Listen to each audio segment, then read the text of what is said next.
Russia was then added to it, and certainly it is an industrialized society. Its democratic credentials at the time of addition were perhaps debatable, but they were to some extent there. Today, they are much less in evidence. And in any case, a narrow group like this no longer accounts for the realities of the modern world. It doesn't follow from it, however, that the G20 needs to be institutionalized as the functional equivalent of the G8. I would probably personally, if I had the opportunity to define the membership, opt for something more like G14 or G16. That is to say, countries that have economic weight, but also political or geopolitical strategic weight on a regional basis. And that would still mean a much more representative process of consultation and the beginnings of a rudimentary system of global management. In many respects, the meeting of the G20 initiates that process, and it will be repeated over time, and hopefully it will also give birth to the emergence of something of this sort, which is clearly needed beyond the formal mechanisms of the UN, which, while formal, are also almost eternal because it requires consensus to change them, and those who benefited the most from the arrangements made in 1945 are clearly not prepared to reform the UN to reflect the modern realities of global power. So in that sense, something outside the UN is an essential imperative. To engage, in my judgment, involves at the same time as the other two, the creation of a very informal, not institutionalized, process of regular informal dialogue among the key strategic powers of the world. That is needed, and is particularly needed in order to engage China in the process of global responsibility, global sharing, global interdependence. China is the most important rising power in the world. And without China, many of the key problems that we face cannot be effectively addressed. With China, they have a higher prospect of being responsibly met. And China, so far at least, is generally constructive in its international conduct. It is economically nationalist, and that is a problem. But it is fundamentally a cautious and patient revisionist power. Cautious, patient, revisionist power.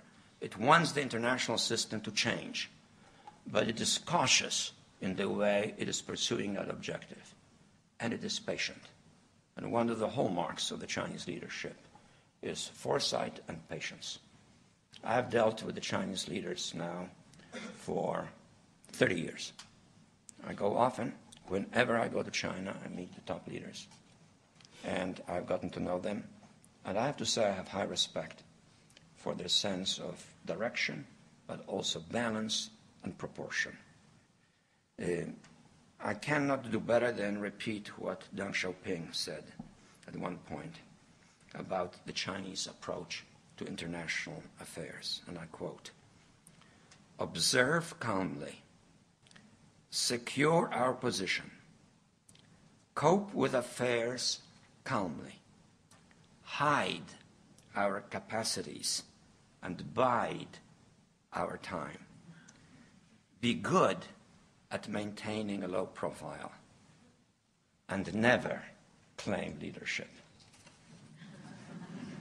I think that the contrast between that, and that precisely is what marked Deng Xiaoping as really one of the outstanding statesmen of our time, and the current Prime Minister of Russia speaks for itself.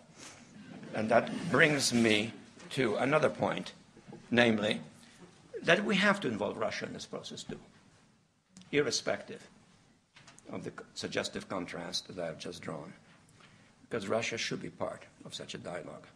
But actually, if we move in the direction of such frequent dialogue, and I have literally in mind meetings between heads of governments of state, between America and China, Europe, America and China.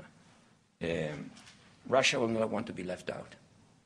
Russia will not want to be left out, and it might be a very salutary inducement to obtain Russia's good behavior in international affairs without some of the saber-rattling and impatience and frustration and posturing that has been seen lately. And in that respect, incidentally, I think there's also the makings of a natural division of labor in dealing with Russia between the United States and specifically Europe. For America, Russia is a world power in the area of nuclear weaponry. That is the one area in which it is a global power.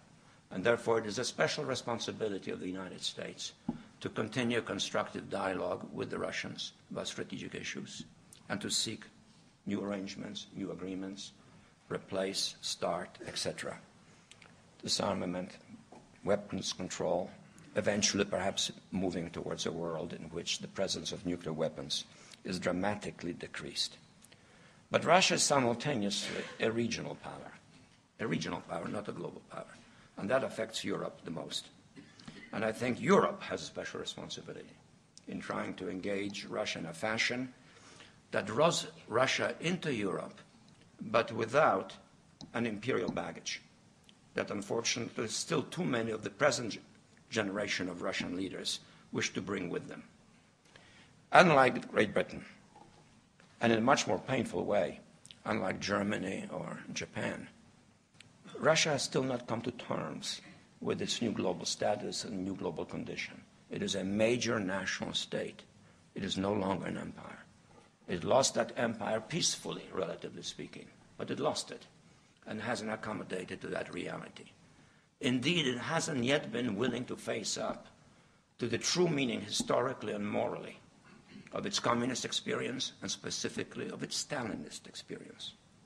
The foreign minister of Russia, Mr. Lavrov, recently said that to equate Nazism with Stalinism is a blasphemy.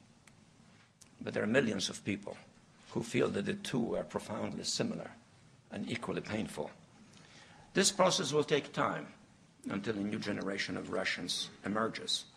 But in the meantime, one should continue efforts to draw Russia in, to engage, but also to try to create a political context in which it becomes not more easy, but less easy to try to recreate an empire. And here, of course, two particular issues are sensitive and difficult, namely Ukraine and Georgia. We may have to adjust the way we deal with both in regards to such a sensitive issue as NATO, for different reasons in each case. In the case of Ukraine, because there is no consensus in Ukraine regarding joining NATO, and because the leadership is profoundly divided and unable to shape a consistent national policy. In the case of Georgia, because of the ongoing territorial conflicts. But it doesn't mean, therefore, that we should be indifferent to their security. And we'll have to wait. We'll have to find alternative ways of dealing with them so that their security is enhanced. In the case of Ukraine, probably at the NATO summit in April, once a new president is in charge in the United States, and we can probably find alternative arrangements, either to the membership action plan or to some other aspects of the bilateral relationship so that the Ukrainians feel reassured.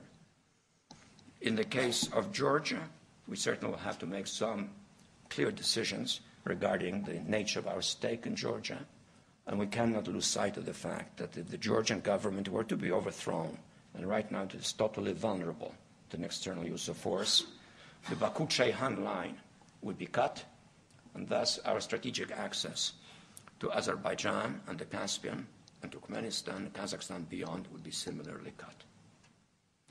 Paradoxically, the financial crisis actually makes conditions for an improvement in relations with Russia surprisingly propitious. It's one thing when Russia collects $140 for a barrel of oil and can threaten, as it has on many occasions, to use it as a political tool, and has used it on many occasions, or when the barrel of oil produces less than $60, especially given the fact that so much of Russia's internal planning for the future has been based on the assumption of a fairly high price and continually growing demand. There are indications that what happened in Russia in the last few weeks has been a shock, probably to the entire Russian elite, including those at the very top. To them, more because they didn't anticipate the difficulties, probably resent them, and they know that many of their expectations and aspirations have to be reconsidered. And to a part of the elite, in a much more direct fashion, because they have been busy over the last decade or so storing away money, not in Russian Vladivostok, or in Siberia, or in Kamchatka, or in the various East Russian cities that cry for development, or in Russian health service, in which 50% of its hospitals do not have hot water, but in Cayman Islands, in Cyprus,